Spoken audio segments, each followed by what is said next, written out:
I'm Christine Crawford. And I'm Leslie Wingo. And we'd like to welcome you to Mistakes Over Failure with Raymond Watt and Thayer Smith. Raymond, if you could tell us a little bit more about yourself.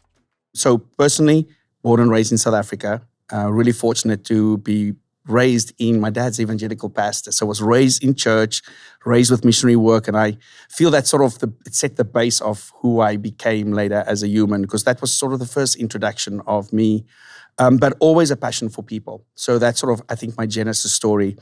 Computer science degree, always loved tech, did my MBA after that because I had to understand business, and eventually found my way to the US, where I'm now settled in San Diego.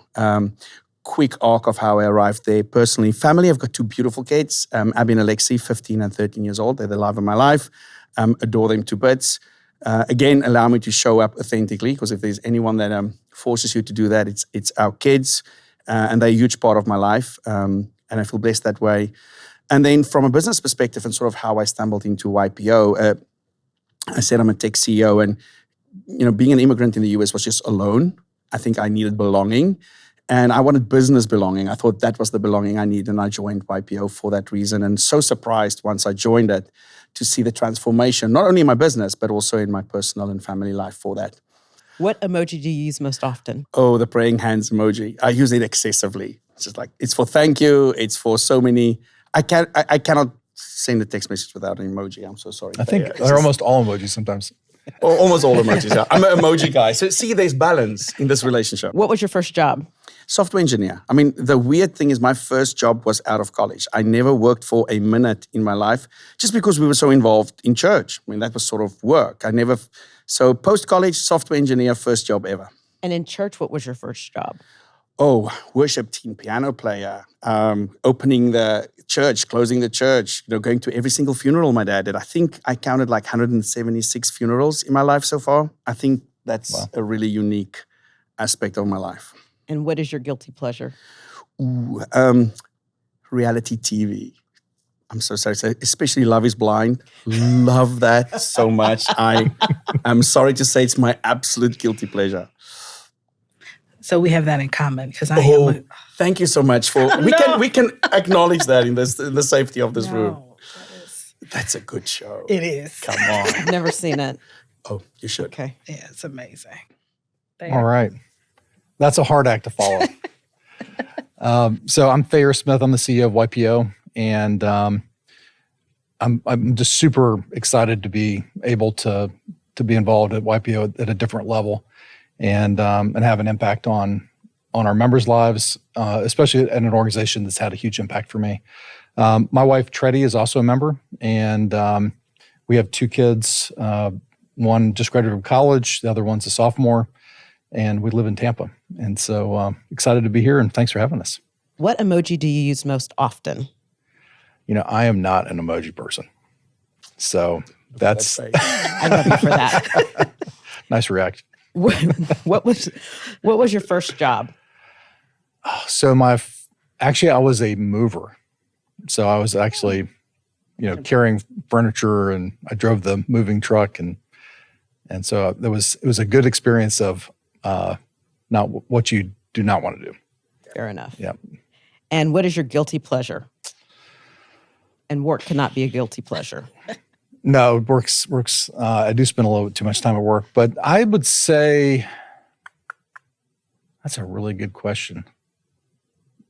Maybe dessert. But dessert, what's your favorite dessert? I pretty much like all desserts. So anything with sugar and butter? Yeah, especially if it has lots of sugar, a lot of butter, and also add some cream and custard into it. And it's brilliant. It's got it all. Okay. So we want to hear a little more about your personal journeys. And so how did you transition from your regular business life and being that business leader into YPO leadership? I don't view them as like separate. Okay. Right. So, I mean, it is now.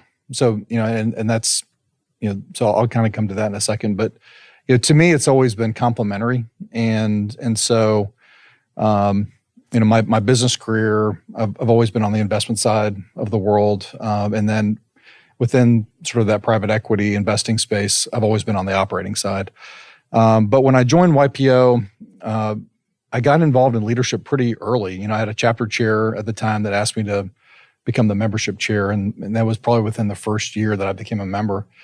And so I've just sort of it's always been a part of being part of it, being a champion, giving back to the organization, and so they've always been intertwined. Now, obviously, recently, I stepped into the CEO role, so now it's my full-time job. That's all that I do, and so that's been a big transition. But all those champion roles is really what's prepared me for this role, and I think it's been super helpful. Yeah, first of all, I resonate so much with what Thayer is saying. For me, the DNA of YPO sort of fills all the gaps of me as a business leader. It's and you used the word complementary, but it's for me even more so because it really fills the gaps. Those blind spots that we have, the loneliness that we sometimes feel, not knowing are we on the right track or not. Those are real questions business leaders face, CEOs face. And for some magical reason, I didn't expect that to get at all. YPO is this way of filling those gaps for you because it sort of connects you with other people that are sharing their lives and you go like, wow. So for me, it was actually making me a better person in my business. Not saying it's sort of like haphazardly, but because I realized some things I'm not doing in the best of my capability. It's fine to acknowledge I feel lonely in doing this and that loneliness make me question my own decisions. So for me, it was sort of like filling that whole person of Raymond, which ultimately, I'm still heavily involved in my business. I'm a chairman coming in. I'm not stepping down from my business. I love being an entrepreneur. I need my check at the end of the month. My business needs to give it to me. But the great thing is YPO allows you to be a champion in your own way, which is part of, I think, why we are speaking today, for everybody to be able to show up as they are and be welcome in this organization. How do you describe YPO to folks who have no idea what our organization is? What do you tell them about YPO and what it is? So YPO is a group of 35,000 CEOs. We're in 150 countries across the world. And at the core, it's a leadership organization. Our mission is helping members become better leaders through lifelong learning and idea exchange. And but it really goes a lot deeper than that. And so one of the things that I think is different about us than most organizations or other business organizations is that we focus on the whole person. And so if you are out of balance in one part of your life, then you're out of balance in your entire life. And so we focus on you as a business leader, you as a family leader, a leader in your family, a leader in your community, and also how you're showing up for yourself. And it's really that whole person approach that I think is really where we shine. And the other thing that's different is we include families and spouses in most of what we do. And so I think it's been a great organization for me, and I think we're pretty unique in that perspective. I always lead with friendship. I said it's at the base level is you are making great new friends that can input into your life and share with you their lives. It's really for me the base of it, and also moving you from isolation to belonging. It's the way that I lead my conversation about YPO. Yes, we're a business organization. Yes, there's criteria to join, but ultimately we're a bunch of humans showing up. And those are the components for me of explaining. And they're like, oh, I get that. Those are not difficult concepts to comprehend. Starting in relationships with other humans and then having input into your life. Yeah, so I echo what Raymond says. It's interesting when you talk to a new member or a prospective member that they're thinking about joining the organization, is that we tend to talk initially about it being a business organization, a leadership organization, and I think it's really the core of that is that it's lonely at the top. And if I've gone back and read a bunch of the early formation information about YPO, actually I was sharing some of that with Raymond yesterday. And, it's really this notion of, where do you go to get a different perspective that you can't get on your own? You have friends that are doing a lot of different things, but they're not necessarily running businesses. They're not dealing with the same challenges you are. And so it really is that group of people that can help support you and help you grow as a leader and ultimately as a person. And so, we kind of talk about business as the initial piece, but then the reality of it is it's way more than that. And I think that's the really special part about the organization. So there you bring up a great question in terms of leadership. And how do y'all think about leading leaders, especially through all of the culture changes that we've seen, not only within our circles, but also within YPO? So leading leaders is interesting because they don't listen to you, right? And they don't have to, right? And so I think it's, the challenge that you find as you get into these leadership roles, and it's really this servant leader mentality, is that you're not going to make anybody do anything. We're not going to be able to lecture them into changing. And so what you really have to do is create a compelling version that they want to get behind you and go and take that journey with you. And if we can't do it in a way that's compelling, they just won't join in on the journey. And so I think that's the tricky part, is that and I think we can say that about leadership, but really it's about everybody. I mean, people really aren't going to do what you tell them to do. And so you have to have a way in which you can have this compelling vision or version of the future that people want to join you. And my favorite saying is, people hate two things: change and the way things are. And so as y'all start to think about change and implementing new ideas within YPO, especially when we think about culture, how does that show up for you? And Raymond, we'll start with you this time. Yeah, I think it literally continues on what Thayer just said, and that's that serve mentality. It's been proven, and we see it in this organization. The moment that you serve even the purpose of change, and you're right there at that moment, people are willing to serve with you. If you're trying to instruct change and tell other people how to go through it, there's a real resistance to it. So the great thing about YPO is that we talk about the champion journey, but it's basically just teaching you how to truly serve without expecting anything back. And it has this magic component of people saying, I'm willing to meet you there, even though the change is a little bit difficult, even if I don't understand exactly what we're doing right now, because I've never done this before, but I see you right there in it. And I think this modeling of not leadership per se, we call it servant leadership, but truly modeling serving for greater purpose is how people get along and how people are being brought along. There's just no other way. So you talk about getting people to serve, and we've kind of skirted around the edges around change, but how do you get people to think about serving differently and serving others differently? I love this question because I think the great thing is it's something that's really in me and Thayer's heart. So I'm going to be a little bit more pragmatic about this one, because normally there's a strategy. Nobody just does change or culture change for just like, hey, this is a good thing to do. It's a Monday morning. And once you have strategy, you can create the structure that serves that strategy, and you can look at the processes that are serving that structure. Once you have that, now we are talking reality. Because I think what members want, when you talk about culture change, we're doing something different. The Awani program, the Athena program, inclusivity, launching a new country, all of that is new. But if it serves the strategy, what's our strategy? It's very simple. Our strategy is member experience. We say we want members to learn through idea exchange. You know what they need?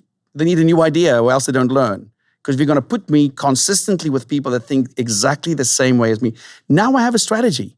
Members rally behind that strategy. It's when we show up to these moments that we know it's right, but we don't do the work to articulate the why, is when we bump into resistance. And what I found is, do the work. If you find resistance in some sort of change, some sort of cultural issue, it means you have not done the work. You are not articulating well enough, and you're not creating the structure that follows this wonderful strategy of yours. We can say we're going to launch Athena many times. If we do not have the capacity to speak to women about what's the value proposition of YPO, if we do not give them a place where they feel welcome when they arrive in our organization, if we do not give them the opportunity to lead this organization, strategy means nothing. And I think that's really the opportunity that we're addressing and with the board is, really getting that compelling vision of the future. And it really is always centered around the member experience. And then how do we get the board, all the committees of the board and the management team in alignment so that we can execute on this, so the members can experience this in a differentiated way. Yeah, because it is real change. And I'm glad that you are just calling what it is. This is not easy. Don't think it's easy, but these mechanisms and this pragmatic approach helps. I think people confuse simple with easy all the time. So I love that you addressed that. But my next question, and Raymond, we'll start with you, is this is a global organization. So what diversity, inclusion, belonging looks like in the United States or North America is very different than how it looks in other places in the world. So how are y'all thinking about strategically placing this conversation outside of North America, outside of the U.S.? Yeah. The nuances are different. The heart of it is the same. So that's the benefit that we have. So let's talk about diversity. People, again, we talked about learning, peer learning. I want new ideas in my life. Newsflash, the only way you get it is diverse thoughts. That people with a different lived experience, grew up differently, speak a different language. There is no other way to get other ideas into your mind than that. So that concept is the same across all 150 countries we serve. That does not change. How it shows up maybe in Bahrain versus how it shows up in Rwanda versus how it shows up in California might be different. But we speak to the heart and the why of why that is important. And that's why, yes, inclusion has such, D&I is a principle in the United States. We have authorities on it. We have scorecards on it. It's not the same for that, in Turkey, maybe. But the heart of it's the same. If we do not make every member feel welcome, that they feel I belong here. This is, we spoke about that to be, then we are missing the point. And we want that diverse thought. We want that inclusion spirit of feeling welcome to be pervasive across all 150 countries. And that's the easy part of it. And then allowing those champions that are local to figure out what the nuance of that is and not try to legislate it, because there's no way we can legislate 150 countries. And then there's even difference in the cities. Nashville, Dallas, and San Diego are vastly different on how we show up. So trust our champions, trust these servant leaders to understand the nuance of it. Can I get you to clarify one thing for us? Sure. Can you explain to our general audience what a champion is and what that means for YPO? Thank you. Champion is just this ability to serve versus to be. So when we join YPO, the progression of a member, the first thing we learn is forum and vulnerability. And the only thing we expect of our members is to be. Show up as yourself. The next phase is what we call the champion journey. And this is when we are challenging you to serve, to give, to have impact. And the crazy thing is the only thing that you have to do to impact is, again, just to be. So what we're saying is just wrap that to be bigger than your forum. Come into the communities, into networks, into YNG, into DNI, into all these other places where you can show up as your authentic self, but now your challenge is to serve, to have impact. And that's what champion means in this organization. Make that switch from to be to serve. And I think also it is really the core of what makes YPO different than a lot of other organizations is that we have, on average, 10,000 people that give their time to YPO, and we call them champions, but they really are just giving their time to the organization to help make the organization better, to serve the other members, and it's really a special thing that we have created over time. And it's really the core of what YPO is about.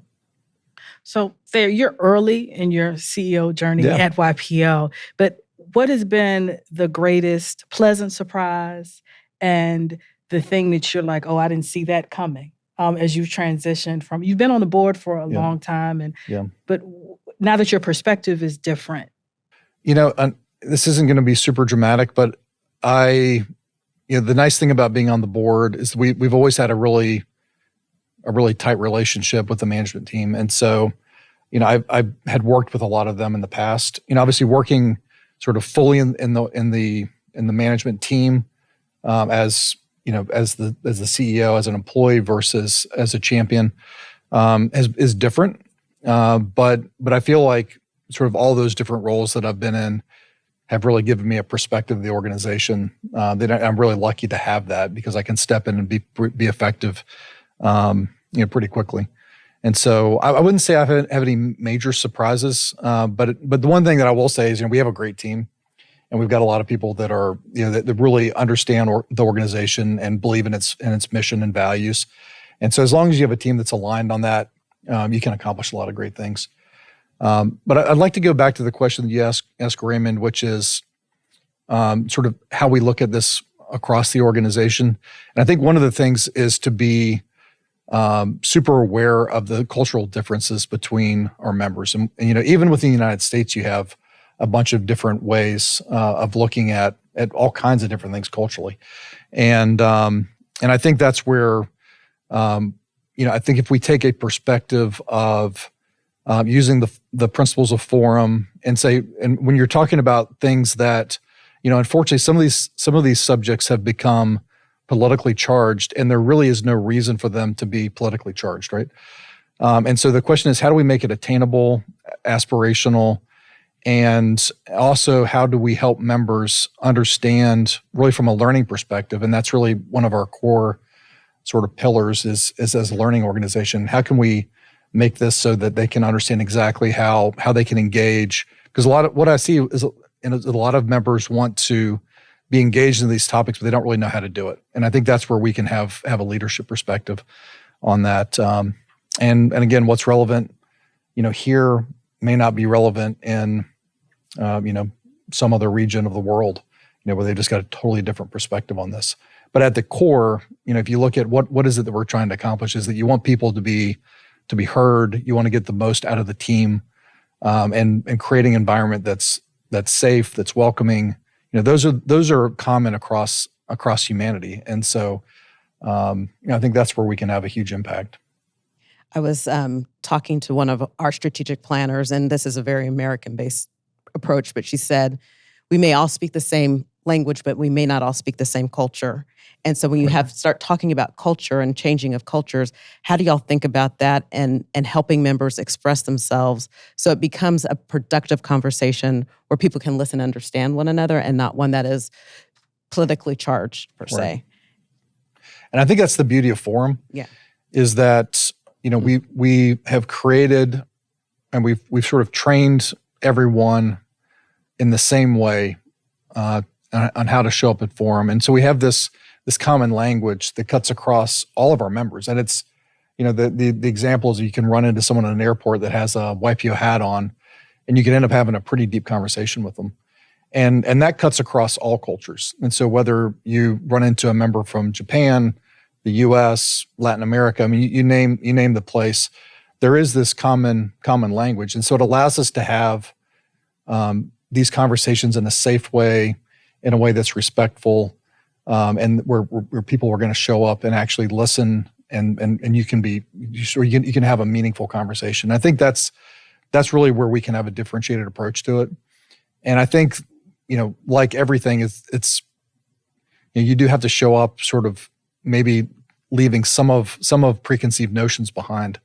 I think is when we come to conversations with a lot of, I want to, maybe baggage is a bad term, but the really preconceived notions of how it should be versus being able to get everyone's perspective.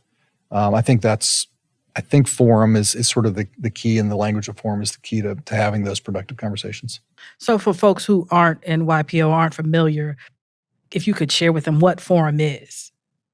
So what is, because we all talk about it, and it is the foundation of YPO, and it is why we're able to scale trust and to do both. But we don't, we need to explain to folks what it is. And so I don't know, Raymond, if you want to share. Sure. Forum is simplistic in its approach. Is the connection of you to 5, 6, 7 random other members, and making the commitment to really spend time with each other per month, 3-4 hours a month.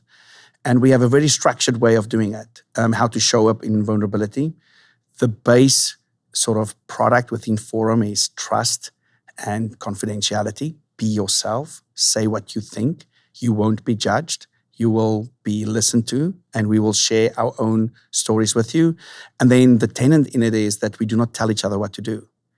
I don't listen to you and go like, well, I don't think green is your color. I think you should do blue. This is not what we do, and green actually is your color.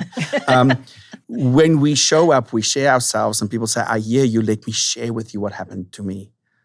I'm not sure with my relationship with my daughter. I don't know if I'm doing the right thing. And somebody else will say, let me tell you what happened in my life.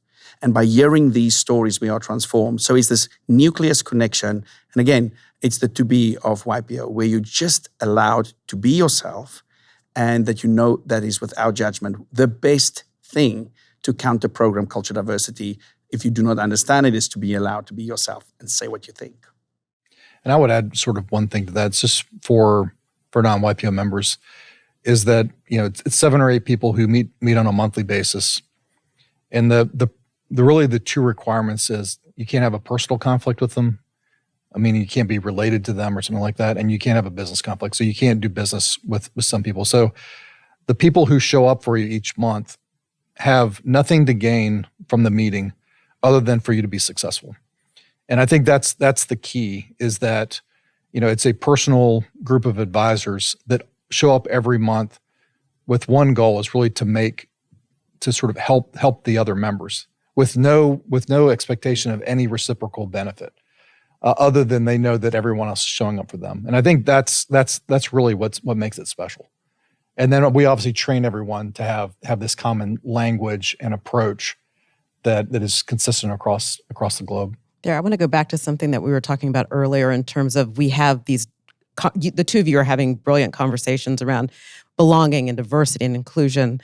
How do other leaders in YPO or not in YPO, if they are concerned about having those conversations, what is the best way from your experience on how to possibly step into that and start that conversation where you can be vulnerable, where you can ask the questions you want to ask, where you're not, where it's safe?